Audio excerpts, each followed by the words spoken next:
We're going to talk all about FTP and how to raise your FTP. Today on the Ask a Cycling Coach podcast presented by TrainerRoad, we have Hannah Otto with us. We also have our CEO Nate Pearson. We're going to get just straight into it. Jeff's question says, during this week's podcast, you went through power to weight ratios and how they compared, and I was reassured that my 2.9 watt per kilogram is just on the right side of the top of the bell curve. But now I'm entirely obsessed with improving my watt kg. I haven't used TrainerRoad before, but I'm considering it now. What is the best training plan I could do to increase my watt kg in the next 3 months? It's probably the most common question that even if people don't vocalize it, Nate, what's the best training plan or best training, best workouts, best whatever else I can do to raise my FTP? And Hannah, this is quite literally your job. So I think we got a good group to talk about it. What jumps out to you first though, Nate, on this one, when somebody asks this question? Well, it's going to be like where they're starting from, how much time they have to train, where they can train, and like not so much their experience, but like how much volume they can take too. Like all of those are very, very important. And how there's like this continuum of more volume and less intensity, or less volume and high intensity training, like HIIT training, which is very effective for the time. And a lot of times people fall in this middle part where they're doing a pretty good amount of volume and they're doing some like intensity, but it's not like really the interval training that you want to see that's progressive overload to get faster. And they kind of fall in this area where they get like stuck, I think. And they kind of do the same thing over and over again. And they show up to the same rides and they get dropped at the same points by the same people. And it happens for years. And they're like, maybe I should switch my tires. My pressure was, me. Yeah. My cadence should be 5 watts, or 5. I gotta just do high cadence over the top of the hill and I'll be able to catch up.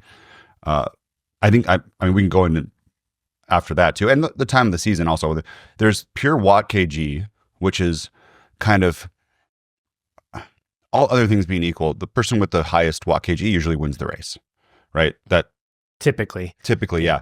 But there's other things in racing, and there's other like skills about repeatability, anaerobic power, sprinting, pacing, like nutrition, strategy, all those other things. But like the foundation of everything is your watt kg. There's no way I can show up, even if I was, let's say, 100 times better skills handler than Hannah, and I was 2 watts per kilo, and she's 5 watts per kilo. There's impossible. Literally impossible. Yeah, you're not going to beat her. Yeah. Yeah. Unless Hannah has a mechanical. I think that she could still mechanical. Beat me. Yeah. It's Hannah. Yeah, sorry, go ahead. No, go ahead. I was going to interrupt. Hannah, what do you think about this? Because look, like it's like Nate's talking about, when there's a big difference in watt kg, that's one thing. There is a narrative that's out there that's very much like it's not all about your threshold. It's about how you use it, that sort of thing. But in the end, wouldn't you be really, really, really happy if you got a 30 watt higher FTP this year? like, can you imagine how much easier that would make your job? Yeah, it's funny because I think everyone in that argument is correct. I think that, and rightly so, because FTP is such a fun thing to chase, and it changes, generally speaking, slowly over time. So you absolutely should celebrate a 5 watt jump in FTP. That said, a 5 watt jump is not going to be the difference in the race. Like if your FTP is 270 and someone else's FTP is 275, for all intents and purposes in a race, you are evenly matched. And then it becomes an element of racing strategy, energy management, skills, et cetera, et cetera. If your watts per kilo is 2 and someone else's is 5, in that case, as we just said, 5 is always going to win. And so that's where in the pros, when we don't get as hung up about watts per kg or exact FTP, it's usually because, generally speaking, at the very pointy end of the race, most of us are very similar, and most of us are at the tipping point of what we can do and what we can handle, and we are chasing 1%, 2%, 3%. And we can feel those differences, but they're not guaranteed wins. Like when my FTP is 5 watts higher in the spring than it is, whatever, in the winter, it's that's not the difference in the race. The difference Do you is really only all the other fluctuate things. 5 watts, Hannah? No. Like, And as I said okay. that, I was like, that wasn't a great example. I was say, to be Hannah. Like, No, to go from like, but you do like even from one race to the next, you might like as you see through your data, FTP is not stagnant. And I could even go into a whole thing about, in theory, day to day, your FTP might be different. We shouldn't change it day to day, but if you're really just talking about what you can hold for threshold, that's going to be different every day, depending on your fatigue levels, your stress, your nutrition, all of that. And so that's why when it really comes down to it, racing is about managing all of those things. Not just what number did you see a month ago on your computer screen. This is I want to go really. I'm thinking right now somebody's listening to this and just being like, "What in the world are they talking about?" So I want to break down FTP, functional threshold power. The acronym is FTP. Historically, it's been equated with what you should be able to hold for your maximum power for 1 hour, your average power that you could hold. Okay. A more accurate definition with it is a proxy for your lactate steady state. In other words, where lactate production and then reabsorption, it hits a balancing point. As intensity increases, you hit a really big inflection point, like a hockey stick on a line graph. And that hockey stick, when it goes up, it's because your body is producing significantly more lactate than it can reprocess and reuse. And that's what we call your lactate threshold, that point where it really spikes up. And FTP is roughly that same position, but expressed in terms of power output instead of going into millimoles per liter, that sort of thing. So it's the most practical use for FTP is it's a training benchmark. And based off of your threshold, you have intervals that are prescribed based on a percentage of that threshold.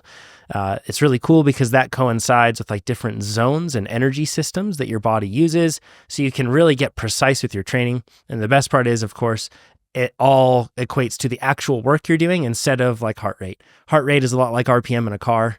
I had a motorcycle when I was a little kid, and that thing revved up to like 16,000 RPM because it had a tiny little piston in there. It was a lot slower than my motorcycle later on that revved up to 9,000 RPM because it just was a smaller one. So that doesn't show the work that's actually going on, even though it has high RPM. Just like your heart rate doesn't actually show the work you do. But a power meter is getting as close as we can to showing the actual output that your body is doing when you're riding a bike, especially since you're just seated on the seat, just moving your legs. It's pretty darn close to it. So the reason that cyclists focus on this, like Nate said, is that power to weight ratio. But Nate, Hannah, you said a few things and I was like, I want to bring up counterpoints because at least for like the discussion at the very least. I have some YouTube videos Nate where too. I lose from half a tire. Here we go. Nate. Yeah, go ahead. Okay. I know Hannah's too a mountain biker, which is also less power to weight ratio than, let's say, probably the majority of people here don't even race to listen to this, right? They're just riding with their friends up hills on the road. And the majority of people on TrainerRoad are on road also. And I would guess just in the world, especially with Europe and Australia, a lot of road riding over mountain biking. More road than, yeah. Yeah. Yeah. And at least who are listening to this podcast, that's for darn sure. Yeah. And then the ability to, so when you take out some of those skill stuff, 5 watts on a climb, like, is the difference between staying with the pack and getting dropped. Hannah might not have this experience because I don't know if you get dropped like I've gotten dropped over and over again, but like 5 watts is a big deal. And again, yeah, you might not win the race. And when you say that watt kg thing about the person with the highest watt kg is most likely to win the race, I got that from Racing and Training with the Power Meter from Andrew Coggin. And it's more of like a rule of thumb saying that it is a very important metric. And he came up with this in the wattage form in like, I want to say 2001 when he first posted about FTP. So it's been a really long time. And back then, before that, they didn't have like a real way to measure like cyclists and stuff. They could do hill climbs and things, but they didn't have this kind of concept. So if I get 5 watts increase in like a month of training, which is pretty typical that I can do, and a lot of people in the bell curve can do, or somewhere around there, 5, 6, 7. Not at Hannah's side, because Hannah's like how many, if year over year, Hannah, how much for your FTP, how many watts do you think would be a good, like what would you be really happy with? Oh, to improve? Yeah. year over year, like 10. That would be amazing, great. right? Yeah. Yeah. So then I would just say that. So why wouldn't you be happy My with wallet's 5? open. Yeah. Well, I think what I'm trying to get at with the 5 watts is for most people, there's other places that 5 watts can be made up, right? Like if you haven't washed your bike, the efficiency of your train is 2 watts. If you haven't had a bike fit, the efficiency of your position could be 5 watts.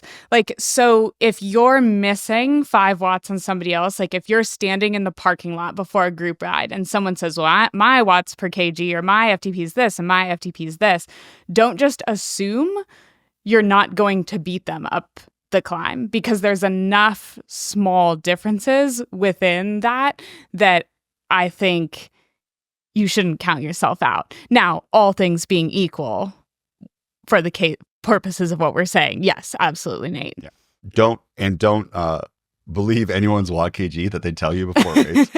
Everybody overestimates it. Have you ever seen that, John, where someone says they're like half a watt kilo higher than you and you just drop them on a climb?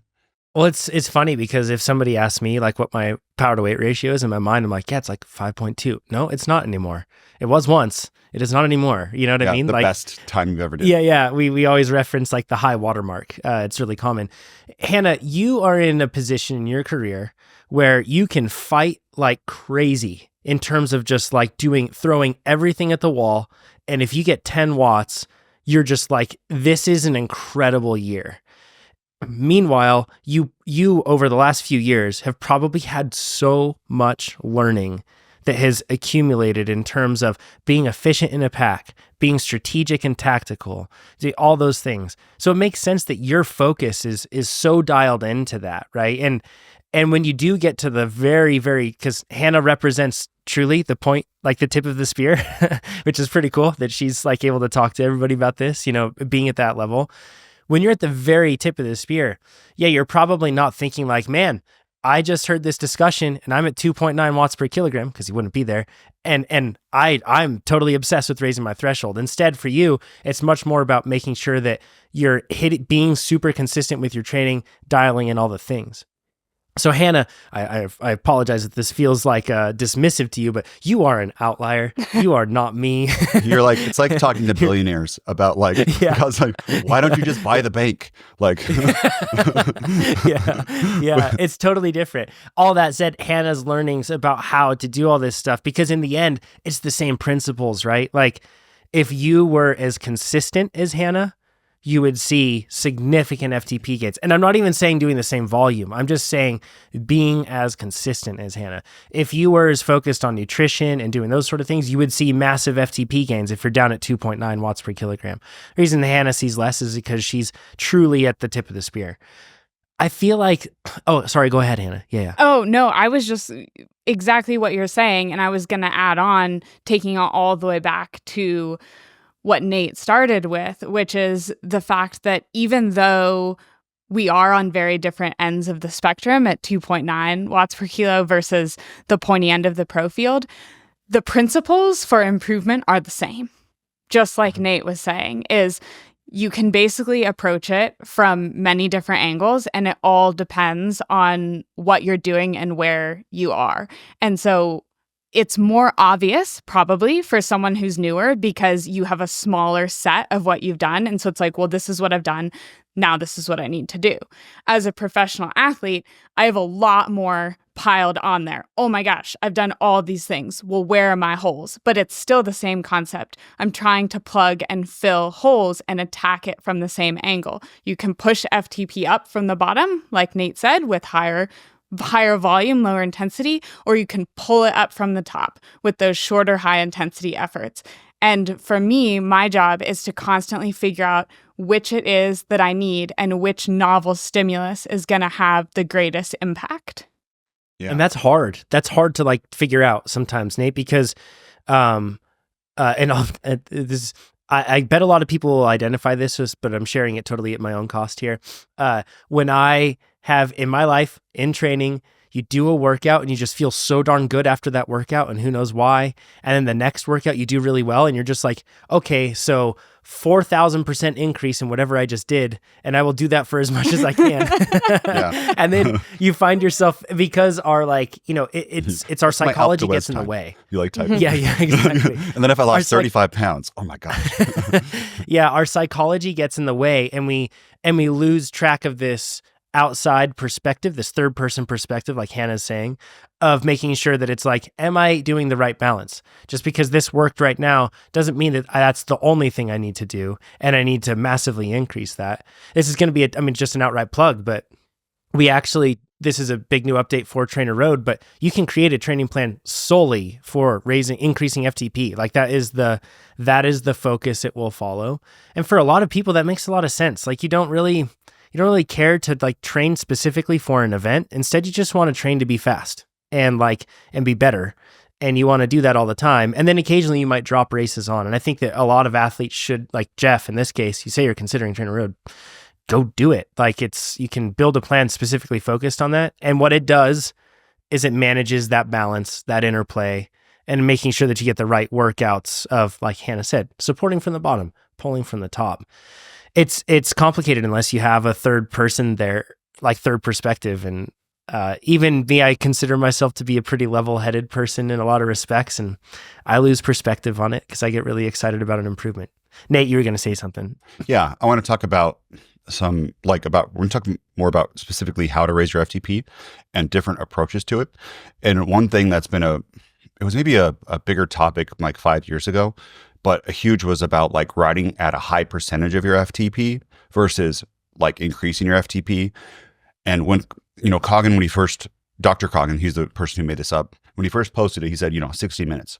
And then later on, he changed it a lot, like kind of the definition, and mentioned different ways. And he said also, it's about the power you can hold from 30 minutes to an hour.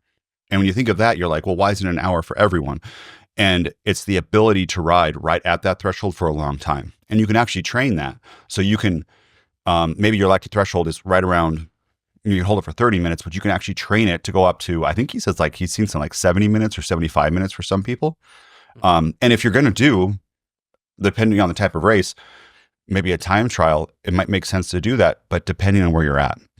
And I've said this, like for Hannah, like riding at a high percentage of her threshold for some really long race, like Unbound, is incredibly important. Like, where if you're at 2.9 watts per kilo and you're a man, let's say in your 30s, and you're in the middle of that bell curve, the ability to raise your watt kg or your FTP higher, the change of that, of what percentage you can hold, is possibly to be like for a really long time will be much higher than your actual threshold will be in the future. Like you could probably get to 3.5, 3.9 watt kg inside of there. So what I'm saying is, let's say if you could hold, let's say your FTP is 200 and you're doing that, you're doing intervals at 200 over-unders, 210, 195. And that's feeling pretty hard. You're doing like 10-minute intervals of those, maybe 12. You're doing repeats. When you do training too for FTP, you're barely ever holding your FTP for close to an hour. That's incredibly hard. It's actually not as efficient as breaking them up into intervals that are repeated. That's called high intensity interval training. Is that you want to operate at that close to FTP for a threshold for, let's say, 10 to 20 minutes, and you take a break, you rest, and you do it again. And what happens is you have the ability to have much more time at FTP training at that wattage than you would otherwise. And you might have it where sometimes over-unders where you're going to like go a little bit above threshold, a little bit below, but there's different types, and we do different types of training depending on the time of the year. So let's say you're doing 200 watts. You could, and you say, you know what, I'm going to do a 40K TT, so I'm going to really train to be able to hold those 200 watts for an hour. Let's say at the very beginning, you could do it for 40 minutes, and then you train a really long time, maybe 2 months, and you get up to an hour. Well, in that same time, you might actually just be able to raise your FTP to 235 watts. And then you go, let me do some math here. 235 divided by 200, 200 divided by 235. Always do that. You're really riding at a sweet spot then at 85%, like a high tempo for that same time trial. And I say 35 watts in a few months.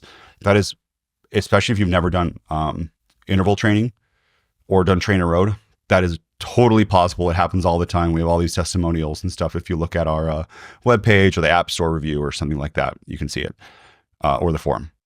So that, for most people, raising your overall like ability to do work and raising your walk kg is going to be so beneficial until you're in like the very, very, very end of the like the pointy end. And if you go to our walk kg calculator, you type that in the internet, will be the first one that comes up. You can see where you lie on that. Unless you're in like the person, I think the 1%. It's over 5 watts per kilogram. Yep. Well, for like men that are like younger, for women, it's going to be a bit less. Yeah. It's going to be better to raise your FTP than to operate at a high level. That's generalization, not everyone. And there's certain times too, let's say if you've been doing this for a few years and you got a 40K team time trial coming up, like I would for the 6 to 8 weeks before that, really start working on operating at that high threshold and not even raising your threshold, just extending it. But if you're, 2.5 watts kg, I would still just be focusing on raising an FTP because the benefit for that will be much higher.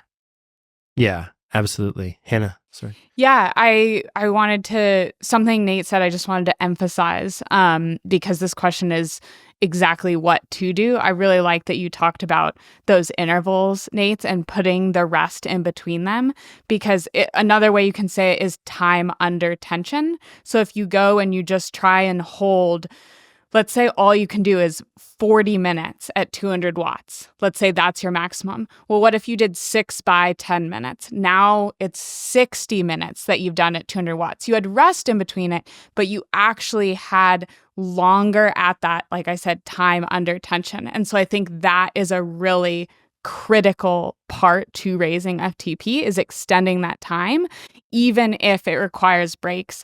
The thing that gets tricky in that is as you break it up and you put breaks into the workout can get longer and require more time. But that's where, again, like we talked about at the beginning, that intensity raises. And so the intervals become shorter and shorter because you can only hold it for less and less time. There's a balance to be struck with when we talk about the specific type of training. We talked about threshold efforts, like that training in the threshold zone is very specific to raising FTP because you're riding at or around FTP. But in addition to that, Nate talked about if you raise your FTP, then really you're just riding at sweet spot at 200 watts if your FTP is at 235. I can't express the importance of that time under tension and how cool it is, because with sweet spot work in particular, you can get so much time under tension like that, riding close to your threshold, but not incurring all the severe fatigue that you get from threshold. And this is the balancing act that I want to talk about here. Yes, you could say that the best way to train this is to do efforts right at your threshold. And if you do that and you accumulate, if you're doing 90-minute workouts and you accumulate through interval work an hour at threshold, that's going to be really taxing for your body. Like it's going to be that's a hard workout. Just that 90 minutes, that would be really tough. That means that the next day, you're going to want to make sure that you're not going out and doing a hard VO2 workout to try to pull it from the top, right? And that's, I think, a big balancing act that has to happen. If you ask what are the best intervals to raise your threshold, there is no clear, direct answer, because it's all about, it's accumulating time at tension, like Hannah said, but it's doing so in the specific zones only as you can actually adapt from it. And that's such a key thing. Like if you do these hard workouts, you have to understand there has to be space. And you'll notice with TrainerRoad, I hear some athletes, Nate, you and I have seen this on the forum. By the way, go to trainerroad.com/forum. You can check it out. Tons of cyclists all trying to get faster. There on the forum, I see people sometimes when they first sign up with TrainerRoad, they're like, every day is going yellow or red. And if you need your next day to be easier, it'll go yellow. And if you need a rest day, it'll go red. And that's how it works on TrainerRoad. And it adapts it for you and it takes care of it. They're like, every day is like that. And they're like, okay, well, let's take a look. And it's like, you did, online race on Monday. And after the online race, you went out and you did a threshold workout that was super hard on Tuesday. Great job on that, but that was super hard. And that should have been an easy day.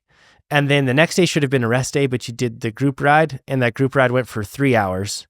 And then after that, you then decided the next day that you were just going to do a short ride, but you chased some KOMs with your friends. And like, it's so on and so on. There are things that we don't really think about it, but when you are going to dose yourself with this sort of training that is going to raise your threshold, you have to leave negative space. There has to be breathing room for you to recover from it.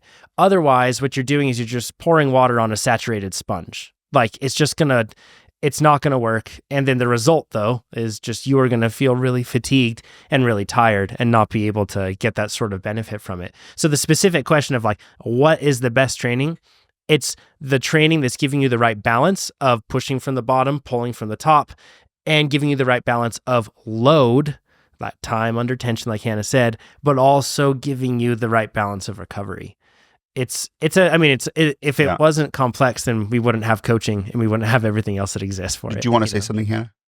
Yeah, I was just going to say that another thing, I'm curious if you all see this on your side looking at people's workouts, is another major pitfall that I see people do is when we're chasing these things like time under tension. If you, for example, like I said, if you can hold 40 minutes at 200 watts, so we decide, okay, you're going to do 6 by 10 minutes. That first 10-minute interval is going to feel easy. Because you actually could hold it for 40. And so people will blow it out of the water on number 1. They'll blow it out of the water on number 2. Then on number 3 and 4, they're in range. And then 5 and 6, they either don't do or they fail. And now what has happened is you didn't actually get the time under tension because at the end, you only did 4. And so you only did what you could have done. You didn't stretch that elastic. So it's really important to, even though we are pushing the envelope and seeking improvements, you have to be very disciplined for this type of work because it is those later intervals that are what's stretching the elastic. It's not those initial ones. That's why I think, Nate, like threshold work is often best when it feels hard to maybe a little very hard, but not very hard to all out, right, Nate? Like, that's like a key thing to our post-workout surveys do this. Like, you answer the survey and TrainerRoad uses that plus its analysis of what you did to calibrate and adjust your training plan all the time. But we see that a lot where like people do just, it feels easy at the beginning, they blow it out of the water, and then suddenly their threshold workout that shouldn't have been beyond hard is now an all-out effort, that totally cooked them. So what Hannah just said is so super important. And this is like why power meters beat heart rate monitors, hands down for training and just for RP in general, is that first interval, you'll have a lower heart rate and you have a lower RPE, but you'll be doing the power, let's say 225 watts. And you will, tell everyone this, you will get faster if you are consistent, 225, 225, 225, 225 between those. Sometimes we'll go 227, 223, but it won't be like you start high and then you go low ever. You'll never see a interval, a workout like that. And I don't think, Hannah, does your coach ever prescribe you that? Like start off at a 10 and then just every interval just get worse and worse. That doesn't happen, right? Can't say that's a goal. Yeah, that's not the way it's trained. So that is why it's so beneficial too to hold back and to actually look at your power meter. And so many times too, you'll be like, my power meter is broken, especially if you're in a group of people or you're in a race and like a time trial. And Jonathan Lee, he knows this. His power meter breaks for the first 2 minutes. We should there should be a poster with your time trial starts. Just like a little. Yeah. It's positive splits everywhere. And then second. It's not what you want, by the way. Yeah. When you do your intervals, let's say you're doing like 5 by 10. At threshold, which could be pretty common. You want to finish that last interval where you could maybe do one more set, but maybe not. But it wasn't that last set was like, you're going to throw up on the bike. You just barely did it, like you're finishing a race at the very end. That's not where you want to be because you'll get too far into a hole and your recovery time will be too much before you can do your next workout. There's like your systemic recovery and then like recovery in your legs. And I don't have science to back this up, but I feel it's a balance between making sure that you don't get too much general fatigue overall by going like too deep and getting neuromuscular fatigue. But you do want your legs to fatigue and then recover. Because if you get too much general fatigue, that's when you fall in this like hole and you just don't want to do anything. And like school's hard, work's hard, everything's hard. But when you don't go so deep and your legs get sore. You ever been, your legs are really sore, but you still feel pretty good, right? Yeah. And then you can do your next ride, and then hopefully your next interval ride is far enough between that your legs have recovered, your systemic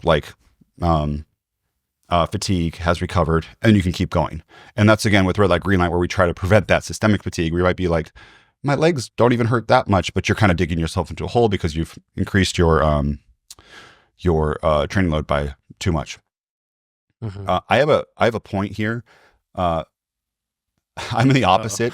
No, it's a good point. So I have raised my FTP from 218 to 235 now on my comeback, which is well happy. Done. Well done. That's good. And I've taken a week off or so. But I've been having some breaks, right? And I'm looking now at a time that I'm at 235. I held 273 watts of polyalkyl for 3 hours and 45 minutes.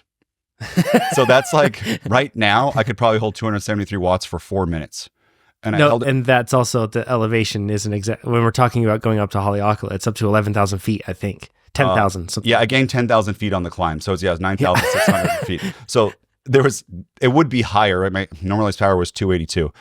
So that's an example of like right now, if I were to, I could listen to a podcast and be like, I just need to I didn't know my ceiling. I was like, I just need to work out a higher percentage of FTP. So I'm going to try to do is I'm going to hold 225 or 230 watts or 233 watts for as long as I could for an hour, right? Where I'd probably do these other things, throwing some VO2 max workouts, throwing some threshold, throwing some sweet spot, and really raise that FTP over time and get up to that, this is when my FTP was 345. I don't know if that's possible again for me with where my life is. I mean, I bet it's possible. Just I don't have the time and desire to. It's a lot of training to get there, right? But I think I can totally get above 3.5 watts per kilo again, and just be a healthy person and lower my blood pressure and live longer and stuff like that. So, anyways, that's a good example. 273 for almost 4 hours versus 235. I could probably hold that for 35 minutes right now. Yeah, it's much better to raise your FTP in that situation. Now, Hannah doesn't have that opportunity. There's no way she can, whatever her VO2 max power is now, she can someday hold it for 4 hours. You would win the Tour de France men's, I'm sure. I can dream. Yeah, dream. that is the super interesting thing though, when you look at like Hannah or any of these top athletes like Hannah, when you look at their ride files, they do things that we can't. Like just flat out. And I'm not just talking about the raw numbers that Hannah can put out, but I'm also talking about the percentage of FTP that Hannah can ride at for the duration of something like Big Sugar, Leadville, Unbound, any of these longer races. I can't do that. Us average mortals, we can't do that. We also see that in the triathlon world where now it's like normal for them to be riding at like 0.92, 0.9 IF. And they're doing that like on full distance Ironmans even. And some of them can even run well after that, which is just crazy. But you're that's one of the things that makes you extra special. And that's, you're training when you're just up against the tip of the spear for that long, that sort of thing is going to happen. You're just going to get more and more efficient in operating under that. Moises has a good question about this. Let's go into it. He says, I've used TrainerRoad for the last 4 years, and I just linked to his career. Nate, he linked to that, included that in the question, so we can look at it.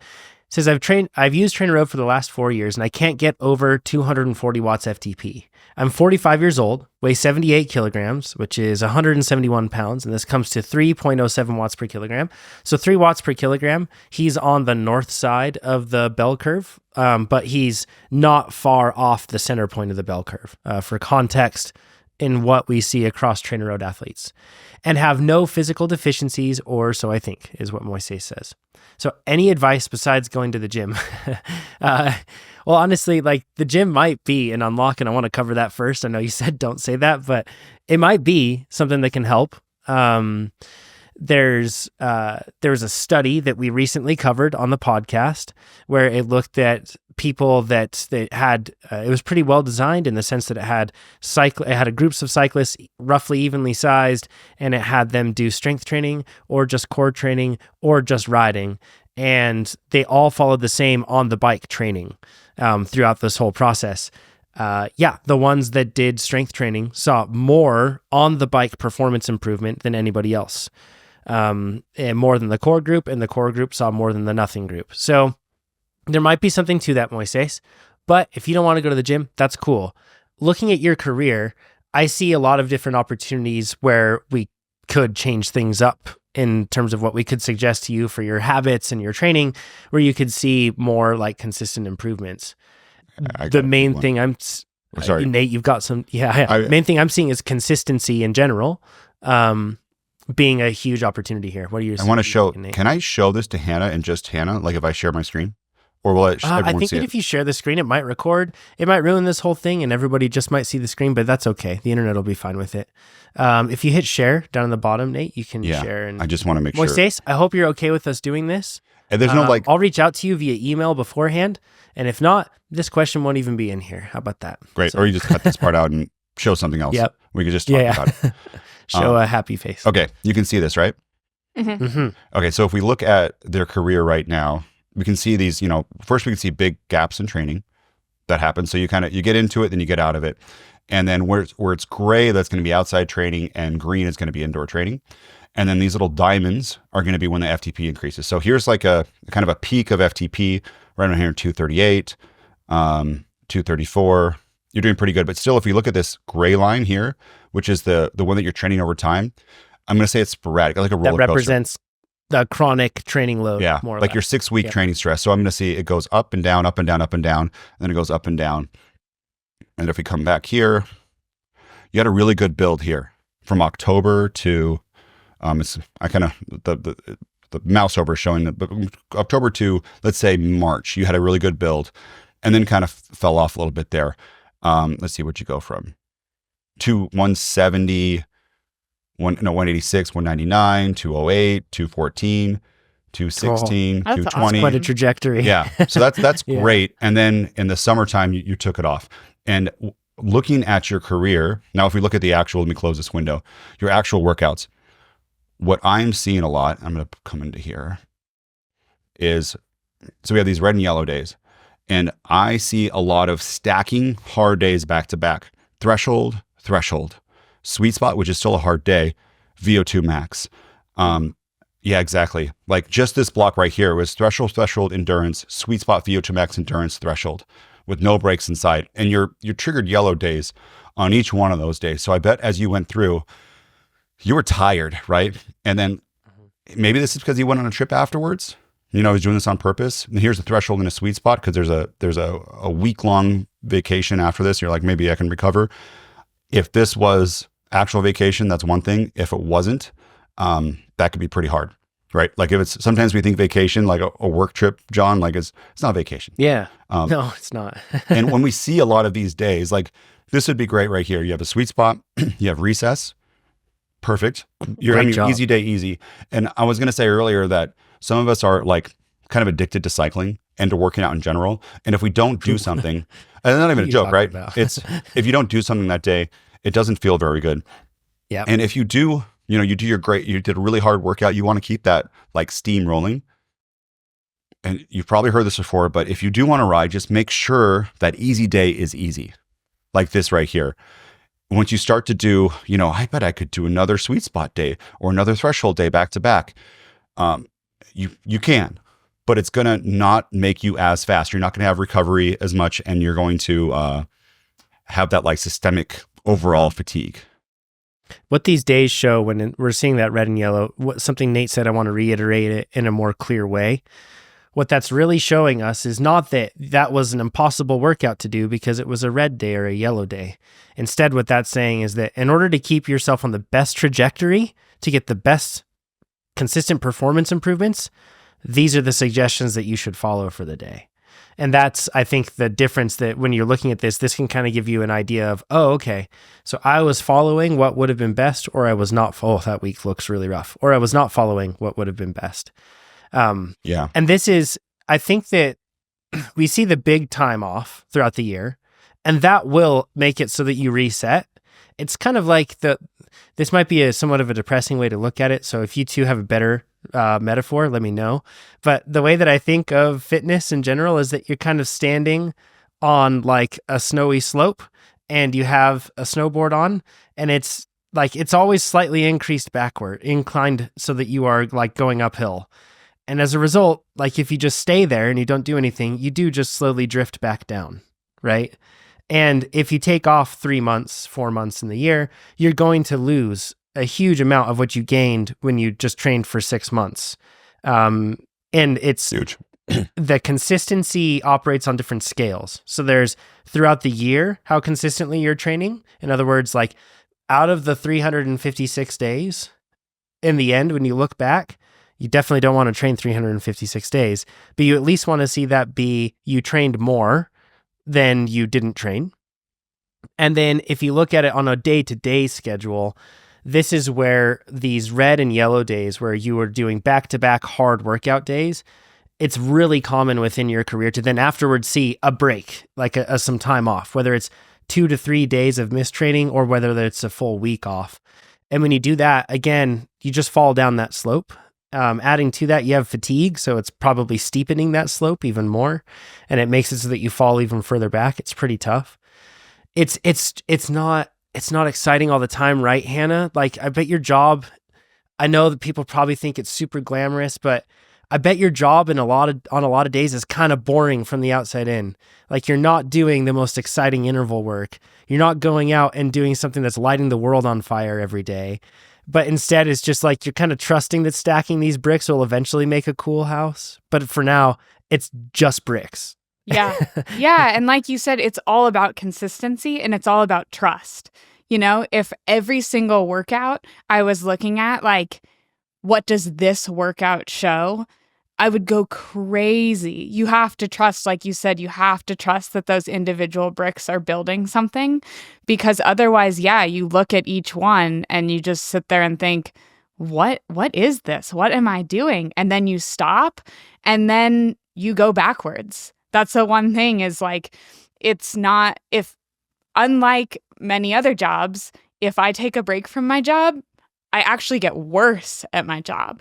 And so the consistency, like, it's not just like taking a break where you're not moving forward. It's like you're actually getting worse.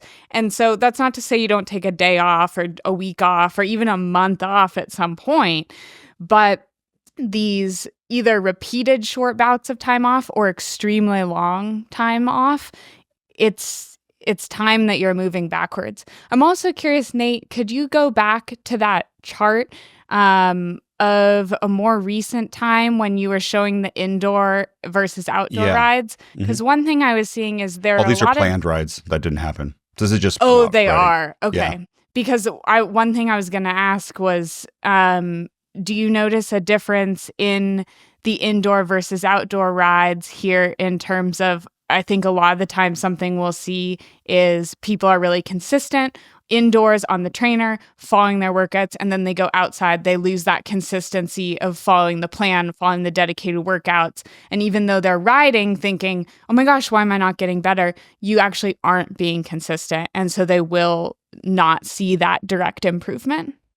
Moses, too, I think you might not have like Strava or Garmin connected, because I'm not seeing any outside rides. And there could be a whole other layer of fatigue that is hidden here. I have some more things that I saw in your account that I want to cover. And John, I love this. I wish we could do this more. Hopefully, if this is beneficial, please write it down and we could do it to more people.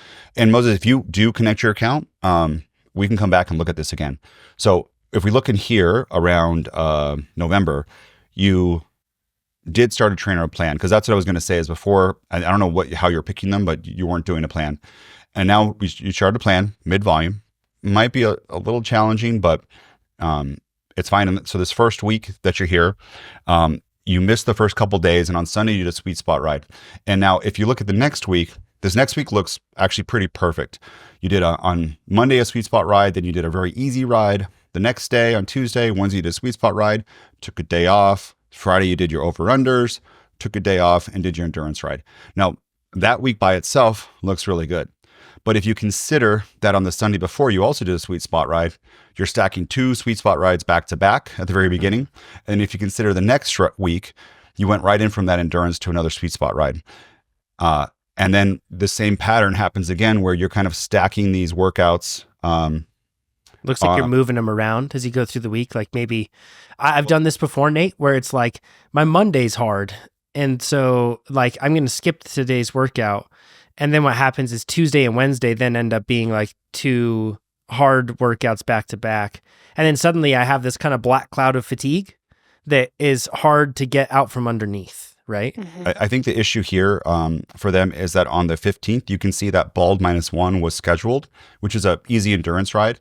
And they switched it out for this sweet spot ride. And then that pretty on a hard looking sweet spot ride. It looks like somewhere around 3x12, probably. Yeah. Maybe and more. Then the next day was also sweet spot and you stacked them up. And then you went into recovery week, which was fine. And so right there, you're adding work to the training plan in two different ways. One, by switching, like you got to not just think the week by itself, you have to think of the Monday or the Sunday on the previous week. Yeah, right? It doesn't just reset. And the next Monday. It's not like you get to Sunday or like Sunday night at like 11:59 and it's like, boom, all fatigue disappears. You get to start fresh. It doesn't work that way. So if you are going to change the workouts around, you got to make sure that you don't stack hard workouts on that Monday, Sunday together. And then also adding extra volume inside of the week is not something that you want to do. And again, at the very beginning of your training plan, it's going to feel, just like Hannah said, it's like intervals. That first like block of a 4-week block, that first week, man, it's easy. I can totally do, 6.5 hours or the 6 hours and 15 minutes, 6.5. Then it's going to drop over time usually. And I'd be really curious, Moises, to see with the new updates to the training plan builder, it would see these things when you're building it out so that if you have Sunday and then Monday being hard, it would say, hey, that isn't recommended. We recommend something else. It actually guides you through that and suggests one. Sorry, Hannah. I just want to reiterate, we've said it a couple of times, but it's so important. The reason we're saying this is not because you can't do it. I hear this all the time, but I can do it. I feel so good. I can do it. Yeah, you probably can. And so my challenge to you, though, would be, I challenge you, I dare you to follow every workout for 1 month and don't overdo, don't amplify it at all for a whole month. And then recheck in at the end of that month. If at that point you still feel like, man, that month was too easy, then elevate it just a tiny bit the next month. I think people get in way too big of a hurry, and you have to understand that as long as you're being consistent, there's no detriment to moving a little bit slower, to improving slower. Okay, so you improve 2% instead of 3%. I'd rather have that than you push forward and get so tired that you end up losing 5%. So I just challenge you to try it. It might feel scary because it might feel too easy, but I'm pretty confident that at the end, it's going to end up being the perfect amount of challenge.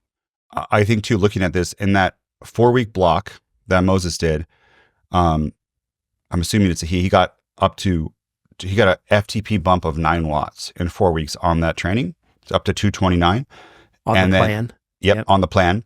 And then on this next week here, you can see that this threshold day on that Saturday, this little trophy means you got some all-time power PRs, Woohoo! Which is awesome inside of a workout.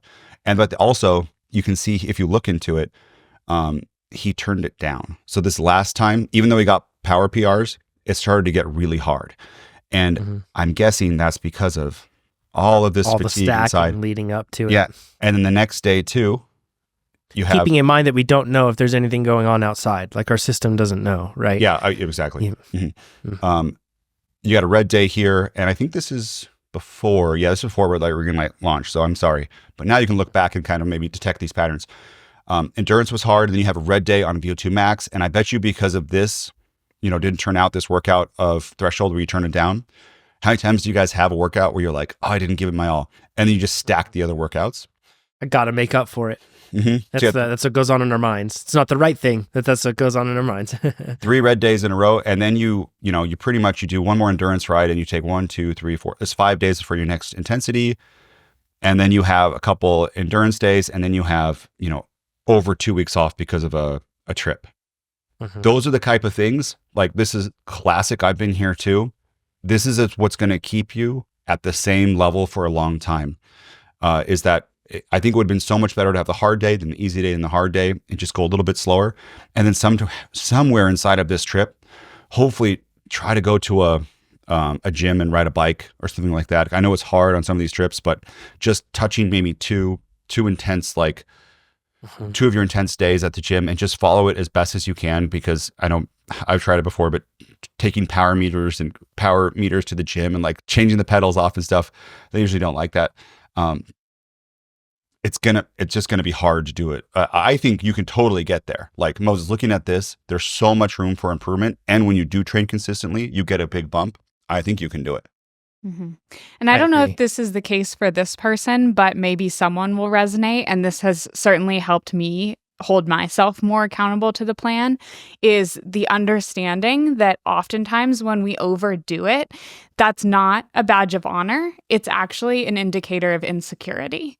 So a lot of the times when I overshoot my workout, or let's say, because I've never done this, of going way too hard on the last interval just to prove that I can, that most of the time, if you really dig down and ask yourself why you're doing it, a lot of the time it's founded in some sort of insecurity. You want to prove to yourself you can. You want to just touch the fire to make sure it's hot. Like, oh yeah, I could if I needed to. Instead of touching it, try and challenge yourself to hold it back and be like, you know what, I could, and I'm so confident that I could, that I'm not going to do it. I'm going to save it for that next workout or for that race when it actually does matter.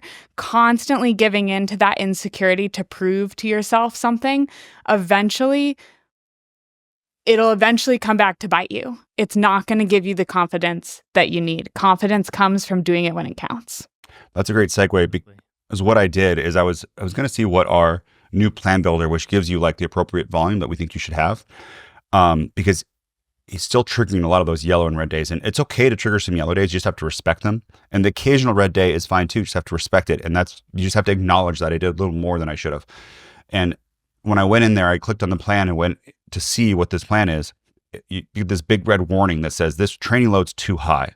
Is that we actually think that this is a self-selected volume and that it's too high. And I think when you do that, that's when you get these roller coasters of like, you go for a while and then you take time off. You go for a while and you take time off. And you start to then not be able to finish some of those threshold workouts later. And the first thing you do, well, not everyone, but sometimes, is they go, TrainerRoad, you XYZ. And you get that systemic fatigue. And we're like, no, you're doing too much. And you're like, well, it's not too much because, the first 3 weeks or the first 2 weeks I was able to do it, or the first month. So I know it's not too much. And it's this thing that stacks. So if I click here, this restore schedule, what we're looking here is a little bit less. We go hour Tuesday, hour Thursday, 45 minutes on Saturday, and an hour. And you can start on this, and then after some blocks, you can raise this up. But this is kind of this is our balanced training approach here of this minute volume. And now if you really want to go aggressive, and you say, I can do more, you can come back to this training approach step, click aggressive, generate your schedule. And let's see what it does. What we do then is, on this approach for this plan, is that Sunday ride is actually going to be 2 hours. So we're still getting the same amount of volume here, but we're just having that Sunday ride be a little bit longer. That just shows that, like, in our minds, like, a key principle that I'm seeing here is that hard days have space thereafter. And it probably knows that Mondays are, if you take this approach right now, I bet Mondays are going to be red or yellow or red. Because again, it'll be yellow. You've decided to go to aggressive, right? In this case, if you've gone to there. So if you just jump right up, because balanced was suggested for this athlete, but instead we've self-selected to go to aggressive. If you do that, that Sunday ride, after that on Monday, you're going to need to make sure that you're recovering on Monday. You're going to have, with that extra volume that you have. Well, you said, Hannah, give it 4 to 6 weeks of following this approach to the T, and then see how you feel. And sometimes, like, the indication is less in the training and more in your everyday life. Nate mentioned earlier, when you're doing too much, everything feels hard. It's like you always feel hungry. No one ever moves fast enough at the grocery store when you're going through, that one person, they're chewing so loud. And it's like everything everything just starts affecting you so much more. And wouldn't it be cool if you could get faster and then life was also just so much better? And that's like where you should be, because that means that you're not overloading yourself too much. I think committing to that approach, like you said, Hannah, is a really good idea. Really good. Erica's question. This will be, I think with the time that we have, this will be the last one for today. Okay. Over the past year, I've seen a big jump in FTP from 207 to 257 watts. There Holy you go. cow. Way to go. That's what I'm talking about. Percentage of FTP versus raising your FTP. That's huge. That's such a game changer thinking of that. I mean, you're talking like what? That's almost a 20, or it's like what, like a 20% jump almost? I don't know. I'm probably wrong there, but that's really high. Doing math in my head on air. I went from Cat 5 to Cat 2, and while it has been great, I've realized I've learned a lot of really bad habits that are hard to break. First, I was so used to just racing conservatively that I found myself doing that until 5K to go this year. Then I'd attack and solo to the win. I know that doesn't sound like a problem. Yeah, it just actually sounds really great. Thanks, Erica. She's just bragging to us. That's all she's doing. She says, I know that doesn't sound like a problem, but as soon as I started racing with 1, 2, 3 field, I found out that tactic does not work anymore. So now I feel like I have this shiny new thing, as I'm just talking about fitness, that I don't even know how to use. How should I race differently now that my threshold is increased? Should I just make the race hard from the start? That's the temptation, right? Like, you got house money to play with, so let's just go in and lay it down on the table. And that's totally, by the way, my psychology too. Very rare that works out for you. And if it does work for you once, it probably will never work for you again. Everybody will have it figured out. What do you think, Hannah? Big FTP jump. Suddenly the same old tactics don't work. What would you advise for Erica?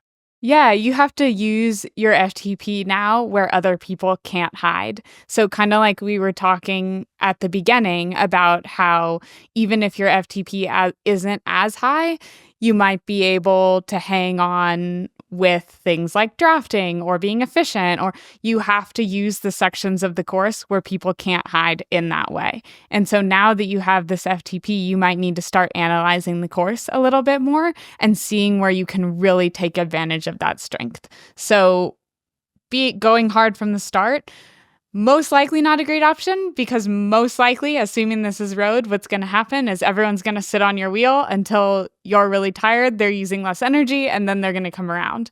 So you can identify climbs. Climbs are a huge place where FTP counts. You can still use your FTP by doing a late race attack and soloing to the win, or you can use it to break away and lead a break and hold that break for the win. The key, though, in all of those situations is you're not just going to the front, settling into your FTP and dragging everyone along.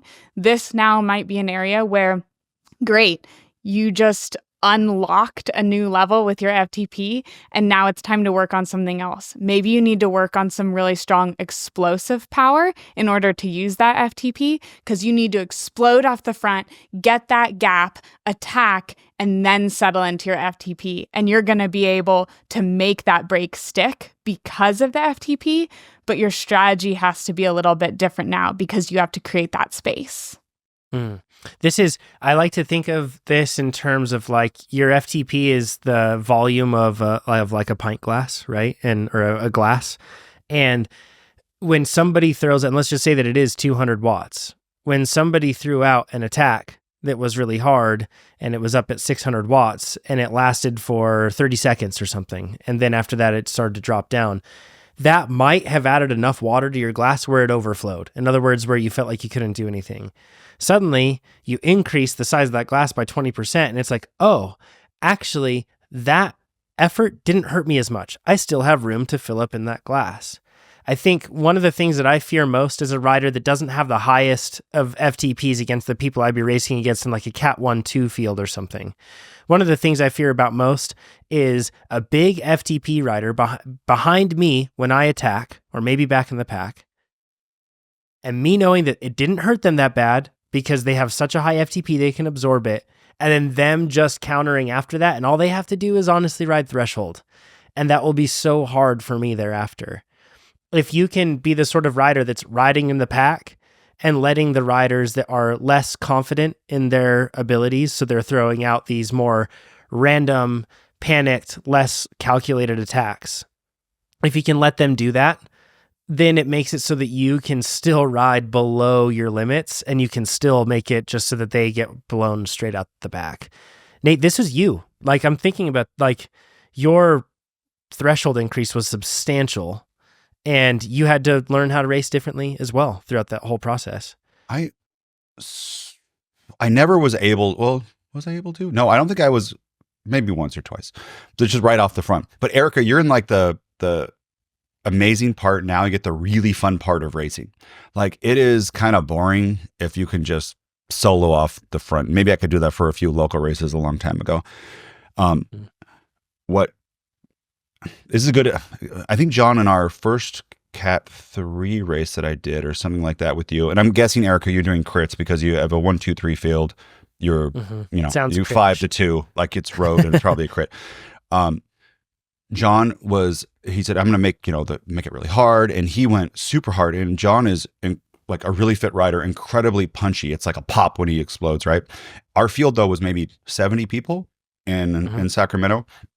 And we looked at the power. I think John had like 285, like normalized power for like the first 10 minutes or something. And that was from 285 average. It was like 312. 312 or something. My normalized power, because I was in the back like surfing, was 222. And so he's like, I made that race so hard. I was like, no, you didn't. Like it was just this kind of wave that would go back and forth. And the people covering John, they would not, maybe some people would pop, but he would make some people tired. But the other people would just kind of gradually join him over time and they'd switch off, right? And there'd be 5 people over a minute who would catch John back up and no one would go with John. And maybe, if John had 3 or 4 strong riders who would commit, you guys could have got away. But in the back though, it doesn't feel like that. So the strategy of like, should I just go hard from the beginning? The best one is you have a friend who does that. Look at their power file, look at your power file. If you can really surf, it'd be easy. It's better to kind of chill for a while. The second thing you should do is go to our YouTube channel and go to the race analysis. And I say start from the very first ones of those and go through, because that's when I was really learning how to race through Pete's guidance. And you can see these like ways to save energy in the field and me beating people who are stronger than me by doing race tactics. And, we've talked about them over the years, but there's so many of them, especially in a crit where when you attack, like for one example is if you're going to attack, you do it when the field slows down. So, and you do it from like a little bit back. You don't attack right off the front. If there's a big group and someone has just attacked, you caught them, the whole field starts to fan out. When it's the fan out happens, you kind of anticipate it happening. And instead of slowing down at all, you're actually accelerating and you're not also clicking your gear so everyone can hear it because they'll yell. It's this whole strategy of where as they're slowing down, you're just passing them accelerating. And now the power that they have to do to come over the top and catch you is a lot more. That's just one way to create separation. And even that by yourself is going to be super hard then in a 1-2-3 field, especially with teams, to stay away. Other times though, 2 or 3 people jump on your wheel, then you can get a breakaway. And then there's other strategies in the breakaway to be able to win that. If your strategy is to go hard from the beginning of the race, you better be the sacrificial lamb for somebody else. Mm-hmm. Like that has a place in a strategy if you aren't the one that's supposed to win, right? Like very rarely would that, all the stars have to align in order for that to actually be a result in a win. So instead it's even though you have more power, and kind of like the same principle Hannah was talking about before, like holding back, not just going all out because you can. We know that you can do it, but that doesn't necessarily mean that it's the best way to do it. If you want your competitors to know that you can do it, then go ahead and race aggressively. They'll recognize that really fast and they'll just mark you and they'll let you do your thing. Meanwhile, they'll just be resting. So it's super key to hold back that desire that you have to just use all the shiny new toy. You also might be wondering why now with this new amazing FTP, we're trying to tell you to back off and go easier. And it's this really hard reality that when you finish the race, no one cares what your power numbers were. There is nothing more frustrating than finishing the race in 10th or whatever place you didn't want to be and looking at your numbers and going, I don't know how anybody beat these numbers today. It's so frustrating. They probably didn't. They probably just raced smarter than you. And so now that you have the ability to put out the highest numbers in the field, make sure you're doing it at the most intelligent times. If feeling, that's super good advice. And if feeling like holding back needs to be your strategy just is not motivating and it's something you can't do, instead set a different outcome goal that you're going for, and instead be like, I want to shoot to have the lowest power possible but still finish in the top 3. And if you make that your goal, instead of just like hold back and don't use it up and don't screw up, if it's more motivating to have that goal of the lowest power possible but still finish in the top 3, that's a great way to teach yourself to learn that, because then you're almost afraid to push on the pedals too hard. Like when a surge goes, you're like, nope, I'm going to let the people behind me fill that gap. And that's the sort of thing where if you start to develop those habits, you build confidence in those slightly risky scenarios in laying up, and it totally ends up paying off. In most cases in races, if you aren't the one, like somebody else will do it if you don't. You just have to wait a little bit. And you will not make you popular, but it will make you an efficient rider that wins more.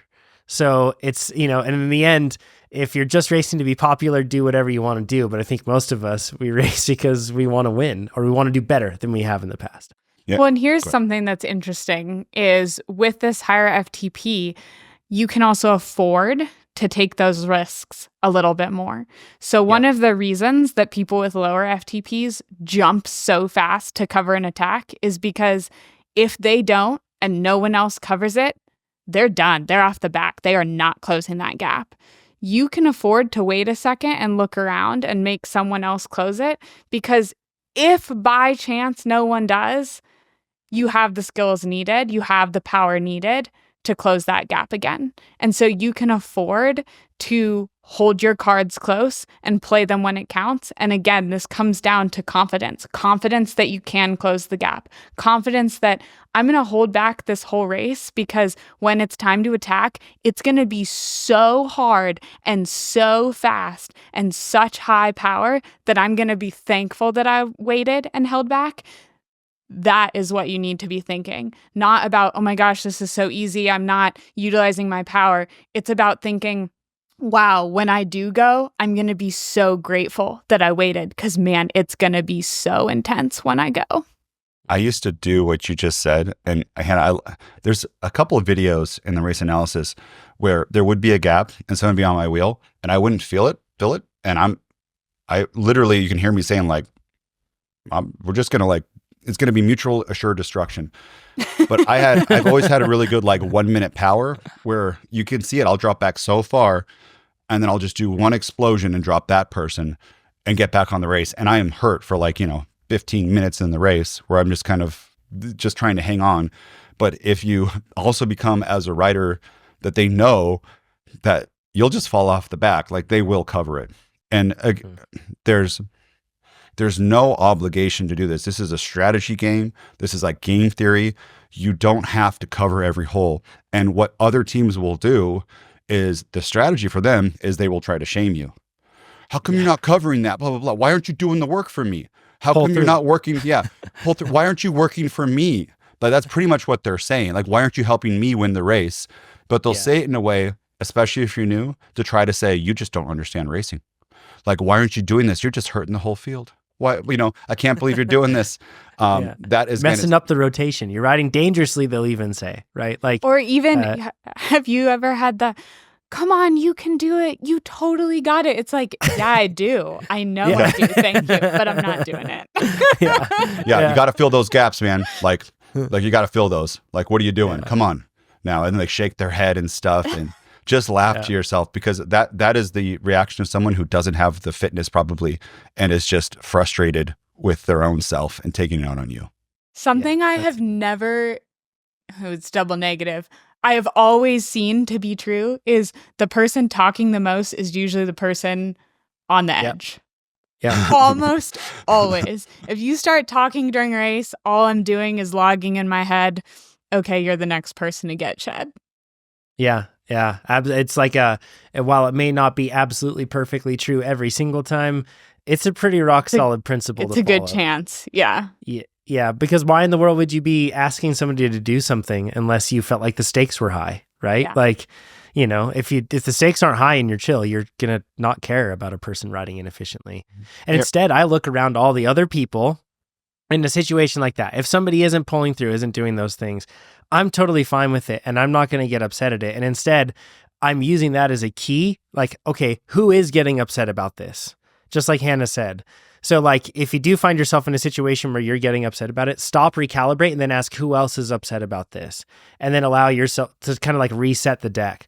It's really important because it's so emotional and like there's so much risk and it's dangerous. And so we can get our emotions revved up into a state where we can lose control, right? And we can start to let go of the plan that we had. You just have to have those moments that kind of like snap yourself back out of it. I actually, this is a silly thing, but whenever I'm racing with teammates, it helps to see them because whenever I see them, it recenters me on the plan. Like, and even in a race when I don't have teammates, I pick out specific riders and I'm like, okay, when I see that rider, I'm going to think back to the plan. Pete is like my little cheat code here locally. Whenever we're doing the crits, I look around and when I see Pete, I'm just like, okay, I see Pete and it reminds me to race efficiently. And that's just the trigger that I have to have, Pete, this is another fun game you can play. He used to do this thing with his friends where he'd say, who has the most time at 0 watts in a crit? Yeah. And whoever has that wins. And that's such a great way to be able to coast as much as you can. Erica too, racing as a team, that's so much fun. And Erica, maybe joining a team might be what you need to do to really impact in like a 1, 2, 3 field, to be impactful. And a team is so much fun because you don't have to win. You can just do a job and you can also like, air quotes, hurt people. Or crush dreams by like pulling people back, then you're like, oh, I only raced for 45 minutes out of the hour, but that person was going to be gone without me. And I seriously took that race away from that person winning, excuse me, so my team could win or be in a better position. So Erica, there's about 4 ways I think that you win a race. And I'd say you have to experiment with these and either pick one of these ways that you're just going to do in a race and try it out. Or the better option is to understand when they will be,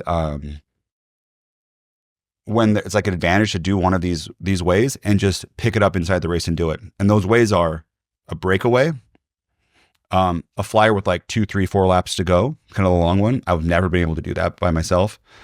A long sprint, which is mine like a 1 minute kind of power one or a sprint where it's like 15, 10 seconds. The breakaway is kind of self-explanatory. Usually those, especially in these fields, it takes a few times for those to get established.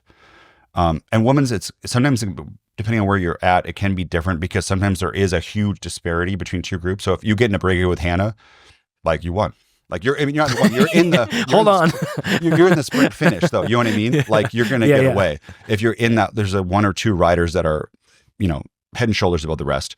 The 3 or 4 laps to go, that can be good if people are tired and you get a big jump on people and everyone else wants to sprint and no one wants to, especially if there's a bunch of solo people, they don't want to put the energy in to bring you back because then they're not going to be able to sprint and they know there's going to be a counter.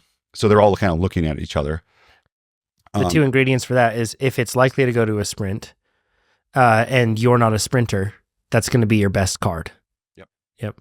And then the 1 minute one, that one is the best if there is some kind of slowdown. Again, this is better with there's no teams. With a very little time to go, everyone's kind of looking at each other or there's any kind of slowdown. You go from front to back. There's just not enough time. And they know whoever responds to that can't win the race, right? Because if you respond to that one, you're definitely going to get passed. So they look at each other. And, there's a race, I think the first Cat 3 race that I won, the first race that I did in Cat 3, John went super hard when it was kind of like slowed down and it was strung out. And then I shot past somebody else and they couldn't cover the gap and nobody wanted to go around. It was so fast, well over 30 miles per hour, that if someone wanted to bridge that gap and with how strung out the field was, they would have to do, I was doing 600-700 watts. They'd have to do 1,000 watts or something to be able to catch up. And then their race would be done. And they were so strung out, there wasn't any teams together up there either, even if they wanted to. And so there's that. And then the last one is the sprint finish. And there's lots of, strategies of that. And I don't know if you're a sprinter. I always hated sprints. They're scary to me.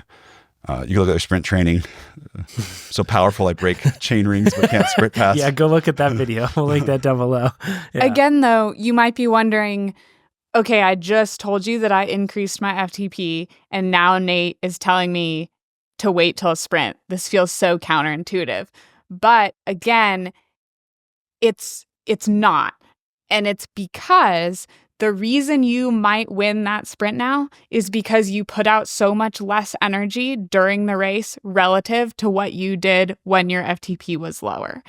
And hopefully relative to others. There might be someone in that group who's a better sprinter than you, who has better max power than you, but they're so tired from the race because their FTP is lower that you can sprint circles around them at the end.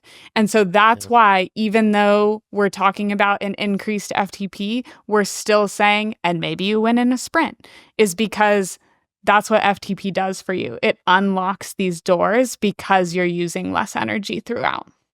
Mm-hmm. This is, you can see evidence of this in the Valley of the Sun crit race that I have. You can see Brennan Wirtz. He's the current U.S. National Gravel Elite Champion. And you can see him with an absolutely massive FTP just twiddling his thumbs while everybody else is riding super, super hard. Can't remember what my MP was, but it was probably over 300 for that crit, or right around there. And he was just cruising along, staying safe. And he could do that because his FTP was up around 480 or something. So this is unfair. What Hannah said, like if you look at your like 5 second power in training, it's almost always higher than in a race. So the higher FTP is, the smaller the drop will be if the race is the same kind of speed. And also the positioning at the end, like that high FTP really helps for that last, 1 to 2 laps to go, because you really do have to get in a good position. If it's going fast, that is, like how much that takes a big effort to get into a good position. And Mark Cavendish used to say that people did not understand how much power it took to get into position to be able to sprint. It's not just coast, do nothing, and then sprint. When you look at power files of like Tour de France stages and that sort of thing, and these big road wins, the power, oftentimes the power in the last 5 minutes is far more impressive than the sprint power. Like the sprint, you're kind of like, oh, I can do those numbers. Like when I look at it, right? It's like 17, 16, 1500. I look at what they did 5 minutes before that, and I'm like, oh my gosh, that's my 1 minute power. And they did it for 5 minutes, and then they did a sprint thereafter. After 5 hours of riding. After 5 hours, yeah. So it's, and even not at that level, even at a local crit, at anything else like that, you'll notice that nobody ever sprints on fresh legs.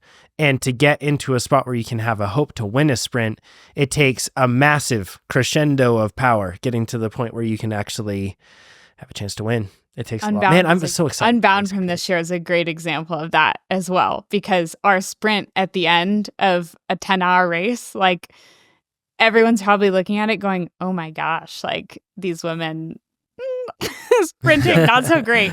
But if you look at, for example, power on the last climb where I was attacking, that's the number I'm going to be proud of, not the finish line sprint, because it's after 10 hours. That wasn't the thing that was required in that race. Is it like a 5 seconds, 600 watt? Like, what is the sprint power at the end of something on Unbound? Can you share like I think it would be nothing. Like, yeah, I think my max power, like my 5 second power, was somewhere around 650.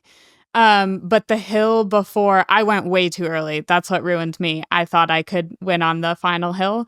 But the final hill of the race, I held 400 watts for 1 minute after 10 and a half hours. Jeez, that's big.